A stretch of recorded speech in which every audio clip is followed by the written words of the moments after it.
ఓం శాంతి. June 22వ తారీఖు 2024 ప్రాతఃమురళి. ఓం శాంతి. బాబ్దాదా మధువనము. ఈరోజు మధుర మహావాక్యాలు బాబా చెప్తున్నారు. మధురమైన పిల్లలు, ఇక్కడికి మీరు పరివర్తన అయ్యేందుకు వచ్చారు. మీరు ఆశ్రీ గుణాలను పరివర్తన చేసుకొని దైవీ గుణాలను ధారణ చెయ్యాలి. ఇది దేవతలుగా తయారయ్యే చదువు. ప్రశ్న: పిల్లలైన మీరు ఏ చదువును తండ్రి ద్వారా మాత్రమే చదువుతారు, ఇంకెవ్వరూ దీనిని చదివించలేరు. జవాబు: మనుషుల నుండి దేవతలుగా అయ్యే చదువును, అపవిత్రుల నుండి పవిత్రులుగా అయ్యి కొత్త ప్రపంచంలోకి వెళ్ళే చదువును ఒక్క తండ్రి తప్ప ఇంకెవ్వరూ కూడా చదివించలేరు. తండ్రే సహజ జ్ఞానము మరియు రాజయోగము యొక్క చదువు ద్వారా పవిత్ర ప్రవృత్తి మార్గాన్ని స్థాపన చేస్తారు. ఓం శాంతి. తండ్రి కూర్చొని పిల్లలకు అర్థం చేయిస్తున్నారు. వాస్తవానికి ఇరువురు తండ్రులే. ఒకరు హద్దు తండ్రి, ఇంకొకరు అనంతమైన తండ్రి. ఆ తండ్రి కూడా ఉన్నారు, అలాగే ఈ తండ్రి కూడా ఉన్నారు. అనంతమైన తండ్రి వచ్చి చదివిస్తారు. మేము కొత్త ప్రపంచమైన సత్యయుగం కొరకు చదువుతున్నామని పిల్లలకు తెలుసు. ఇటువంటి చదువు ఎక్కడా లభించదు. పిల్లలైన మీరు ఎన్నో సత్సంగాలకైతే వెళ్ళారు. మీరు భక్తులుగా ఉండేవారు కదా. తప్పకుండా గురువుల వద్దకు వెళ్ళారు, శాస్త్రాలను అధ్యయనం చేశారు. కానీ ఇప్పుడు తండ్రి వచ్చి మేల్కొలిపారు. ఇప్పుడు ఈ పాత ప్రపంచము మారనున్నదని తండ్రి అంటారు. ఇప్పుడు నేను మిమ్మల్ని కొత్త ప్రపంచం కొరకు చదివిస్తున్నాను. నేను మీ శిక్షకుడిని. ఇంకే గురువును ఇలా టీచర్ అని అనరు. స్కూల్లో టీచరు చదివిస్తారు, దాని ద్వారా ఉన్నత పదవిని పొందుతారు. కానీ వారు ఇక్కడి కోసం చదివిస్తారు. మనం ఏ చదువునైతే చదువుతున్నామో అది కొత్త ప్రపంచం కోసమని ఇప్పుడు మీకు తెలుసు. దానిని స్వర్ణయుగ ప్రపంచమని అంటారు. ఈ సమయంలో ఆసురీ గుణాలను మార్చుకొని దైవీ గుణాలను ధారణ చెయ్యాలనైతే తెలుసు. ఇక్కడకు మీరు పరివర్తన అవ్వడానికి వచ్చారు. క్యారెక్టర్ను మహిమ చేయడం జరుగుతుంది. దేవతల ఎదురుగా వెళ్ళి మీరు అలా ఉన్నారు, మేము ఇలా ఉన్నామని అంటారు. మీకిప్పుడు లక్ష్యము, ఉద్దేశ్యము లభించింది. భవిష్యత్తు కోసం తండ్రి కొత్త ప్రపంచాన్ని కూడా స్థాపన చేస్తారు మరియు మిమ్మల్ని చదివిస్తారు కూడా. అక్కడైతే వికారాల విషయము ఉండదు. మీరు రావణునిపై విజయాన్ని పొందుతారు. రావణ రాజ్యంలో అందరూ వికారులే ఉన్నారు. యథా రాజారాణి తథా ప్రజ.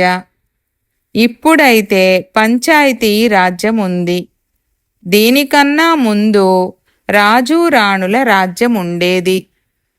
కానీ వారు కూడా పతితులుగానే ఉండేవారు. ఆ పతిత రాజుల వద్ద మందిరాలు కూడా ఉంటాయి. నిర్వికారి దేవతల పూజను చేసేవారు. ఆ దేవతలు ఒకప్పుడు ఉండి వెళ్ళారని తెలుసు. ఇప్పుడు వారి రాజ్యం లేదు. తండ్రి ఆత్మలను పావనంగా తయారు చేస్తారు. అంతేకాక మీరు దేవతా శరీరాలు కలవారిగా ఉండేవారని స్మృతిని కూడా కలిగిస్తారు. మీ ఆత్మ మరియు శరీరము రెండూ పవిత్రంగా ఉండేవి. ఇప్పుడు మళ్ళీ తండ్రి వచ్చి పతితుల నుండి పావనులుగా తయారు చేస్తారు. అందుకోసమే మీరు ఇక్కడకు వచ్చారు. బాబా చట్టాన్ని జారీ చేస్తారు. పిల్లలు, కామము మహాశత్రువు. ఇది మీకు ఆదిమధ్యాంతాలు దుఃఖాన్ని ఇస్తుంది. ఇప్పుడు మీరు గృహస్థ వ్యవహారములో ఉంటూ పావనంగా అవ్వాలి. దేవీ దేవతలకు పరస్పరం ఒకరి పట్ల ఒకరికి ప్రేమ ఉండదని కాదు, కానీ అక్కడ వికారీ దృష్టి ఉండదు, నిర్వికారులుగా ఉంటారు. గృహస్థ వ్యవహారంలో ఉంటూ కమలపుష్ప సమానంగా ఉండండని తండ్రి కూడా అంటారు. మీరు పూర్వము ఏ విధంగా పవిత్ర జంటలా ఉండేవారో మీ భవిష్యత్తును కూడా అలా తయారు చేసుకోవాలి. ప్రతి ఆత్మ భిన్న భిన్న నామరూపాలను తీసుకొని పాత్రను అభినయిస్తూ వచ్చింది. ఇప్పుడిది మీ అంతిమ పాత్ర. ఏం చెయ్యాలి, ఏ విధంగా కంపానియన్స్లా ఉండాలి అని పవిత్రత కొరకు చాలామంది తికమక పడుతూ ఉంటారు. కంపానియన్స్గా ఉండడం అంటే అర్థమేమిటి? విదేశాలలో వృద్ధులుగా అయినప్పుడు కంపానియన్ కోసమని, చూసుకునే వారి కోసమని వివాహం చేసుకుంటారు. బ్రహ్మచారులుగా ఉండడాన్ని ఇష్టపడేవారు ఎంతో మంది ఉన్నారు. సన్యాసుల విషయము వేరు. అది కాకుండా వివాహం చేసుకోవడం ఇష్టపడని వారు గృహస్థంలో చాలామంది ఉంటారు. వివాహం చేసుకోవడము, మళ్ళీ పిల్లలు మొదలైన వారిని సంభాళించడము, స్వయమే చిక్కుకునేటటువంటి వలను అసలెందుకు తయారు చేసుకోవాలని అనుకుంటారు.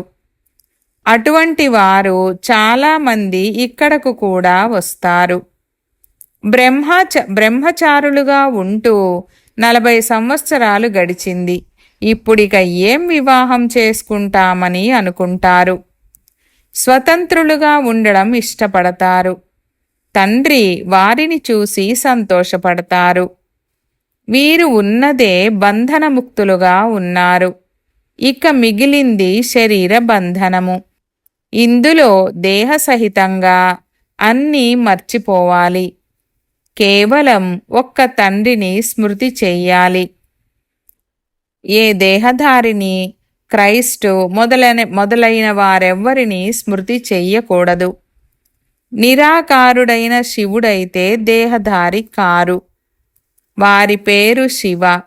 శివుని మందిరాలు కూడా ఉన్నాయి. ఆత్మకు 84 జన్మల పాత్ర లభించి ఉంది. ఇది అవినాశి డ్రామా. ఇందులో ఏ మార్పు జరగదు. మొట్టమొదట మన ధర్మం, మన కర్మ ఏదైతే శ్రేష్టంగా ఉండేదో అదిప్పుడు భ్రష్టంగా అయిపోయిందని మీకు తెలుసు. దేవతాధర్మమే అంతమైపోయిందని కాదు.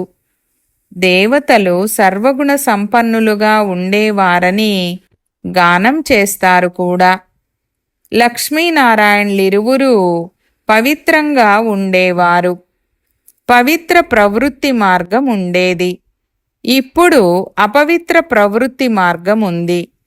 84 జన్మలలో భిన్న భిన్న నామరూపాలు మారుతూ వచ్చాయి. తండ్రి చెప్పారు, మధురాతి మధురమైన పిల్లలు, మీకు మీ జన్మల గురించి తెలీదు. నేను మీకు 84 జన్మల కథను వినిపిస్తాను. కావున తప్పకుండా మొదటి జన్మ నుండి అర్థం చేయించవలసి ఉంటుంది. మీరు పవిత్రంగా ఉండేవారు. ఇప్పుడు వికారులుగా అయ్యారు.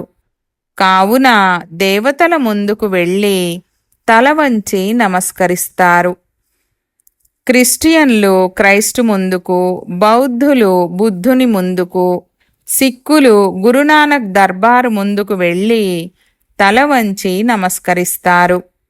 తద్వారా వారు ఏ మార్గానికి చెందినవారో తెలుస్తుంది.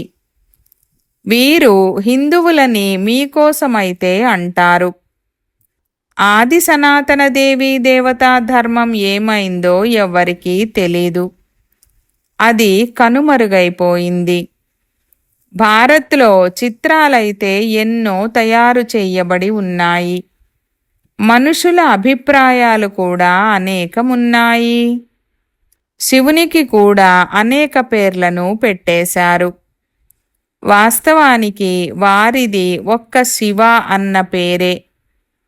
వారు పునర్జన్మలను తీసుకున్నారు కావున వారికి పేర్లు మారుతూ ఉంటాయని కూడా కాదు. అలా కాదు. మనుషుల అభిప్రాయాలు అనేకమున్నాయి కావున అనేక పేర్లు పెడతారు. శ్రీనాథ ద్వార్ వద్దకు వెళ్ళినా అక్కడ కూర్చున్నది కూడా అదే లక్ష్మీనారాయణుడు. జగన్నాథ మందిరంలో కూడా విగ్రహం అదే ఉంది. పేర్లను రకరకాలవి పెట్టారు. మీరు సూర్యవంశీయులుగా ఉండేటప్పుడు పూజ మొదలైనవి చేసేవారు కాదు. మీరు మొత్తం విశ్వంపై రాజ్యం చేసేవారు, సుఖీగా ఉండేవారు. శ్రీమతమనుసారంగా శ్రేష్ఠ రాజ్యస్థాపనను చేశారు. దానిని సుఖధామమని అంటారు. మమ్మల్ని తండ్రి చదివిస్తున్నారు, మనుషుల నుండి దేవతలుగా తయారు చేస్తున్నారని ఇంకెవ్వరూ ఈ విధంగా అనరు. ఆ గుర్తులు కూడా ఉన్నాయి. తప్పకుండా వారి రాజ్యమే ఉండేది. అక్కడ కోటలు మొదలైనవి ఉండవు. కోటలు మొదలైన వాటిని రక్షణ కోసమే నిర్మిస్తారు. ఈ దేవీ దేవతల రాజ్యంలో కోటలు మొదలైనవి ఉండేవి కావు. దాడి చేసేవారు ఎవ్వరూ ఉండరు. మనం ఆ దేవీ దేవతా ధర్మంలోకే ట్రాన్స్ఫర్ అవుతున్నామని ఇప్పుడు మీకు తెలుసు. దానికోసం మీరు రాజయోగం యొక్క చదువును చదువుతున్నారు. రాజ్యాన్ని పొందాలి. భగవాను వాచ, నేను మిమ్మల్ని రాజులకే రాజులుగా తయారు చేస్తాను. ఇప్పుడైతే రాజు రాణులెవ్వరూ లేరు. ఎన్ని గొడవలు, కొట్లాటలు మొదలైనవి జరుగుతూ ఉంటాయి. ఇది కలియుగము, ఇనుపయుగ ప్రపంచము. మీరు స్వర్ణయుగములో ఉండేవారు. ఇప్పుడు మళ్ళీ పురుషోత్తమ సంగమయుగంలో నిలబడ్డారు. తండ్రి మిమ్మల్ని మొదటి నెంబరులోకి తీసుకువెళ్ళడానికి వచ్చారు. వారు అందరి కళ్యాణం చేస్తారు. మన కళ్యాణం కూడా జరుగుతుందని మీకు తెలుసు. మొట్టమొదట మనం తప్పకుండా సత్యయుగంలోకి వస్తాము. ఇక మిగిలిన ధర్మాలేవైతే ఉన్నాయో వారంతా శాంతిధామంలోకి వెళ్ళిపోతారు. అందరూ పవిత్రంగా కూడా అవ్వాలని తండ్రి అంటారు. మీరు ఉన్నదే పవిత్ర దేశవాసులు. దానిని నిర్వాణధామమని అంటారు. వాణి నుండి అతీతంగా కేవలం అశరీరీ ఆత్మలే ఉంటాయి. తండ్రి మిమ్మల్ని ఇప్పుడు వాణి నుండి అతీతంగా తీసుకువెళ్తారు. మేము మిమ్మల్ని నిర్వాణధామంలోకి, శాంతిధామంలోకి తీసుకువెళ్తామని ఈ విధంగా ఎవ్వరూ అనలేరు.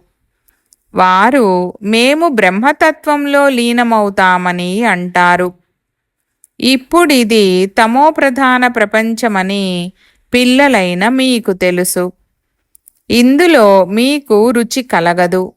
అందుకే కొత్త ప్రపంచ స్థాపనను మరియు పాత ప్రపంచ వినాశనాన్ని చేయడానికి భగవంతుడికి ఇక్కడకు రావలసి ఉంటుంది.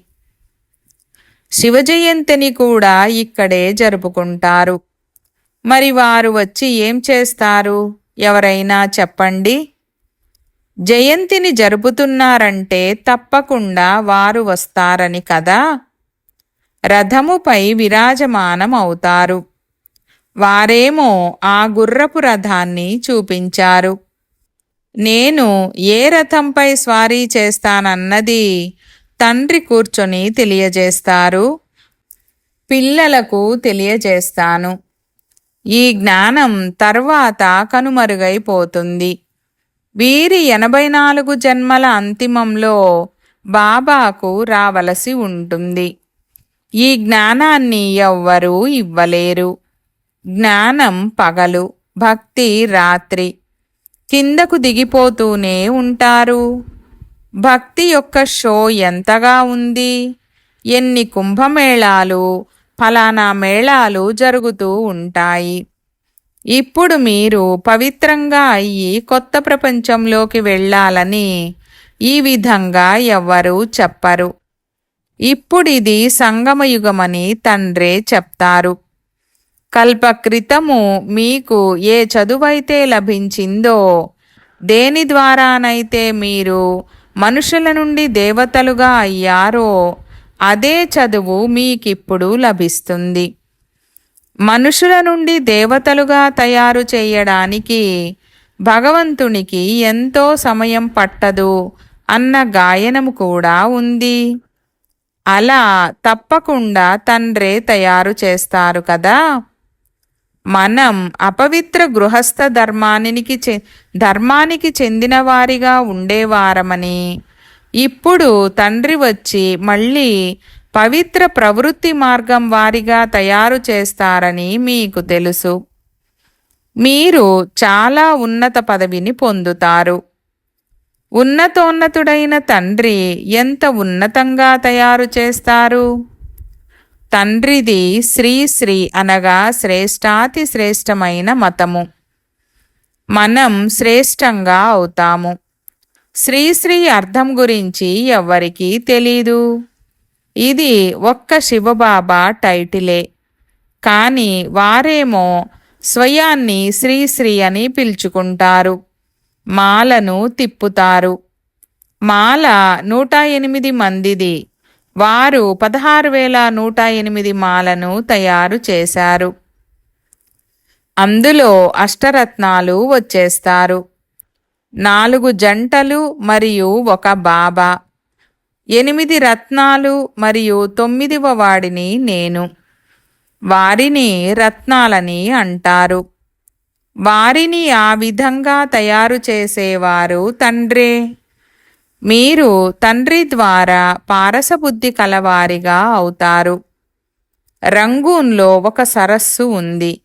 అందులో స్నానం చేయడం ద్వారా దేవకన్యలుగా అవుతారని అంటారు. వాస్తవానికి ఇది జ్ఞాన స్నానము. దీని ద్వారా మీరు దేవతలుగా అవుతారు. ఇకపోతే అవన్నీ భక్తి మార్గపు విషయాలు. నీటిలో స్నానం చేయడం ద్వారా దేవతలుగా అయిపోవడం అనేది ఎప్పుడూ జరగదు. అదంతా భక్తి మార్గము. ఎటువంటి విషయాలను తయారు చేశారు? ఏమీ అర్థం చేసుకోరు. ఇప్పుడు మీరు అర్థం చేసుకున్నారు. మీ స్మృతి చిహ్నముగానే దిల్వాడా మందిరము, గురుశిఖర్ మొదలైనవి ఉన్నాయి. తండ్రి చాలా ఉన్నత స్థానములో ఉంటారు కదా. తండ్రి మరియు ఆత్మలమైన మనం ఎక్కడైతే నివసిస్తామో అది మూలవతనమని మీకు తెలుసు. సూక్ష్మవతనము కేవలం సాక్షాత్కార మాత్రంగానే ఉంది. అది ప్రపంచమేమీ కాదు. సూక్ష్మవతనము మరియు మూలవతనము విషయంలో ప్రపంచ చరిత్ర పునరావృతమవుతుందని అనరు. ప్రపంచమైతే ఒక్కటే. ఈ ప్రపంచ చరిత్ర పునరావృతమవుతుందని అంటారు. ప్రపంచములో శాంతి ఏర్పడాలని మనుషులు అంటారు. ఆత్మ స్వధర్మమే శాంతి అని వారికి తెలీదు. అడవిలో శాంతి ఏమీ లభించదు. పిల్లలైన మీకు సుఖము, మిగిలిన వారందరికీ శాంతి లభిస్తుంది. ఎవరెవరైతే వస్తారో వారంతా ముందు శాంతిధామములోకి వెళ్ళి ఆ తర్వాత సుఖధామములోకి వస్తారు. కొందరేమంటారంటే, మేము జ్ఞానం తీసుకోకుండా చివర్లో వస్తే అంతసేపు ముక్తిధామములో ఉంటాము, అది మంచిదే కదా, అలా అయితే ఎంతో కాలం ముక్తిలో ఉంటాం కదా. అప్పుడు వచ్చి ఏదో 1-2 జన్మలు పదవిని పొందుతాము. అదేమైనట్లు? దోమలు పుడతాయి మరియు చనిపోతాయి అన్నట్లు ఉంటుంది. ఒక్క జన్మలో ఇక్కడ ఏ సుఖముంటుంది? అది ఎందుకు కొరగానిదే. అసలు పాత్రే లేనట్లుగా ఉంటుంది. మీ పాత్ర అయితే చాలా ఉన్నతమైనది. మీకు లభించినంత సుఖాన్ని ఇంకెవ్వరూ చూడలేరు. అందుకే పురుషార్థము చెయ్యాలి, చేస్తూ ఉంటారు కూడా. కల్పపూర్వము కూడా మీరు పురుషార్థము చేశారు. మీ పురుషార్థానుసారంగా ప్రారబ్ధాన్ని పొందారు. పురుషార్థం లేకుండానైతే ప్రారబ్ధాన్ని పొందలేరు. పురుషార్థము తప్పకుండా చేయాలి. ఇది కూడా డ్రామాగా రచింపబడి ఉందని తండ్రి అంటారు.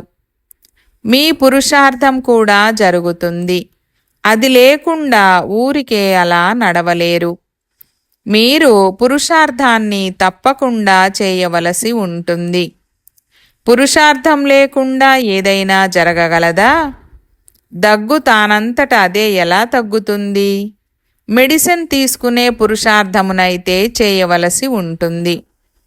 కొందరైతే ఇలా అనుకుంటూ డ్రామాపై భారం వేసి కూర్చుంటారు. డ్రామాలో ఏది ఉంటే అదే జరుగుతుందని అంటారు. ఇటువంటి తల్లకిందుల జ్ఞానాన్ని బుద్ధిలో కూర్చోబెట్టుకోకూడదు. మాయ ఈ విధంగా కూడా విఘ్నాలను వేస్తుంది. పిల్లలు చదువునే వదిలేస్తారు. దీనినే మాయతో ఓడిపోవడమని అంటారు. ఇది యుద్ధము కదా. అది కూడా చాలా జోరైన యుద్ధము. అచ్చా, मीठे मीठे सिकीलते बच्चों प्रति मात पिता बाप दादा का याद प्यार और गुड मॉर्निंग। रूहानी बाप की रूहानी बच्चों को नमस्ते। हम रूहानी बच्चों की रूहानी बाप दादा को याद प्यार, गुड मॉर्निंग और నమస్తే నమస్తే బాబా నమస్తే. ధారణ కొరకు ముఖ్య సారము. 1వ పాయింట్, శ్రేష్టమైన రాజ్యాన్ని స్థాపన చేసేందుకు శ్రీమతముపై నడుస్తూ తండ్రికి సహాయకులుగా అవ్వాలి. ఏ విధంగా దేవతలు నిర్వికారులో అలా గృహస్థములో ఉంటూ నిర్వికారులుగా అవ్వాలి. పవిత్ర ప్రవృత్తిని తయారు చేసుకోవాలి. 2వ పాయింట్, డ్రామా పాయింట్ను తల్లకిందులుగా ఉపయోగించకూడదు. డ్రామా అని అంటూ కూర్చుండిపోకూడదు. చదువు పట్ల పూర్తి అటెన్షన్ను పెట్టాలి. పురుషార్థం ద్వారా తమ శ్రేష్ట ప్రారబ్ధాన్ని తయారు చేసుకోవాలి. వరదానము. కమల పుష్పం యొక్క గుర్తును బుద్ధిలో ఉంచుకొని స్వయాన్ని శాంపుల్గా భావించే అతీతమైన వారిగా మరియు ప్రియమైన వారిగా కండి. వివరణ. ప్రవృత్తిలో ఉండేవారికి సంబంధించిన గుర్తు కమల పుష్పము. కావున కమలం వలె అవ్వండి మరియు అమలు చెయ్యండి. ఒకవేళ అమలు చేయకపోతే కమలం వలె అవ్వలేరు.